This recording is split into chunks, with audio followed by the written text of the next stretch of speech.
மதுரவாயல் அருகே ஆக்கிரமிப்பில் இருந்த ரூபாய் 53 கோடி மதிப்பிலான 1.40 ஏக்கர் அரசு நிலம் மீட்பு. மதுரவாயல் அடுத்த அடையாளம்பட்டு ஊராட்சிக்கு உட்பட்ட அரசுக்கு சொந்தமான ரூபாய் 53 கோடி மதிப்பிலான குளத்தை வருவாய்த்துறையினர் மீட்டனர். பூந்தமல்லி வட்டம் மதுரவாயல் அடுத்த அடையாளம்பட்டு ஊராட்சிக்கு உட்பட்ட பகுதியில் அரசுக்கு சொந்தமான குளம் ஒன்று இருந்து வந்தது. இந்த குளத்தை மூடி சிலர் வணிக பயன்பாடு மற்றும் வீடுகள் கட்டி பயன்படுத்தி வந்தனர்.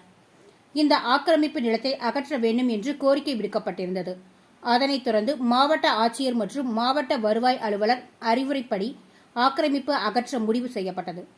அதன்படி இன்று காலை பூந்தமல்லி வட்டாட்சியர் கோவிந்தராஜ் தலைமையில் மண்டல துணை வட்டாட்சியர் வருவாய் ஆய்வாளர் அடையாளம்பட்டு ஊராட்சி அலுவலர் முன்னிலையில் வருவாய்த்துறையினர் ஜேசிபி எந்திரத்தின் உதவியுடன் ஆக்கிரமிப்பு கட்டிடங்களை இடித்து அகற்றினர். இதில் ரூபாய் 53 கோடி மதிப்பிலான 1 ஏக்கர் 40 சென்ட் நிலம் மீட்கப்பட்டது. மதுரவாயல் காவல் உதவி ஆணையர் ஆய்வாளர் தலைமையில் போலீசார் மற்றும் தீயணைப்புத்துறை அதிகாரி தலைமையில் தீயணைப்புத் துறையினர் பாதுகாப்பு பணியில் ஈடுபட்டனர்.